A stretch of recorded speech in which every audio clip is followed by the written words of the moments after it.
తెలంగాణలో ఐఏఎస్లు బదిలీ అయ్యారు. తెలంగాణ ప్రభుత్వ సలహాదారుగా ఎన్వీఎస్ రెడ్డిని నియమించారు. ఆయన గత కొన్నేళ్లుగా మెట్రో రైల్ ఎండీగా వ్యవహరించారు. ఇప్పుడు అడ్వైజర్గా బదిలీ అయ్యారు. ఆయన స్థానంలో మెట్రో ఎండీగా సర్ఫరాజ్ను నియమించారు. ఇక చీఫ్ రేషనరింగ్ ఆఫీసర్గా రాజిరెడ్డిని తీసుకున్నారు. అలాగే ఆయిల్ ఫెడ్ ఎండీగా జితేందర్ రెడ్డిని బదిలీ చేశారు.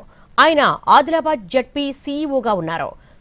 తెలంగాణ ప్రభుత్వ సలహాదారుగా ఎస్వీఎస్ రెడ్డిని నియమించారు. అలాగే చీఫ్ రేషనరింగ్ ఆఫీసర్గా రాజిరెడ్డిని నియమించారు. హైదరాబాద్ మెట్రో ఎండీగా సర్ఫరాజ్ అహ్మద్ను నియమించారు. తెలంగాణలో ఐఏఎస్ల బదిలీలు జరిగాయి. తెలంగాణ ప్రభుత్వ సలహాదారుగా ఎన్వీఎస్ రెడ్డి నియమితులయ్యారు. గత కొన్నేళ్లుగా మెట్రో రైల్ ఎండీగా వ్యవహరించారు. ఆయన ఇప్పుడు అడ్వైజర్గా బదిలీ అయ్యారు. ఆయన స్థానంలో మెట్రో ఎండీగా సర్ఫరాజ్ నియమించారు. ఇక చీఫ్ రేషనరింగ్ ఆఫీసర్గా రాజిరెడ్డిని తీసుకున్నారు. ఆయిల్ ఫెడ్ ఎండీగా జితేందర్ రెడ్డిని బదిలీ చేశారు. ఆయన ఆదిలాబాద్ జడ్పీ సీఈఓగా ఉన్నారు.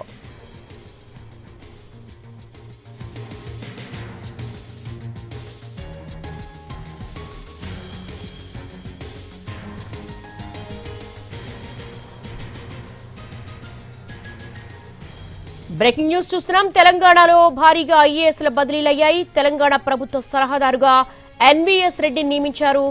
గత కొన్నేళ్లుగా మెట్రో రైల్ ఎండీగా వ్యవహరించారు. ఆయన ఇప్పుడు అడ్వైజర్గా బదిలీ అయ్యారు. ఆయన స్థానంలో మెట్రో ఎండీగా సర్ఫరాజ్ నియమించారు. అలాగే చీఫ్ రేషనరింగ్ ఆఫీసర్గా రాజిరెడ్డిని నియమించారు.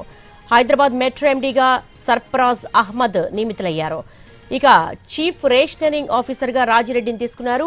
ఆయిల్ ఫెడ్ ఎండీగా జితేందర్ రెడ్డిని బదిలీ చేశారు. ఉమెన్ అండ్ చైల్డ్ వెల్ఫేర్ డైరెక్టర్గా శృతి ఓజా నియమితులయ్యారు. సోషల్ వెల్ఫేర్ సెక్రటరీగా కృష్ణ ఆదిత్యాన్ని నియమించారు. హెచ్ఎండిఏ సెక్రటరీగా కోట శ్రీవాత్సవన్ నియమించారు. తెలంగాణలో భారీగా ఐఏఎస్ల బదిలీలు జరిగాయి. దానికి సంబంధించిన ఇన్ఫర్మేషన్ చూస్తున్నాము. ప్రస్తుతం తెలంగాణ ప్రభుత్వ సలహాదారుగా ఎన్వీఎస్ రెడ్డిని నియమించారు.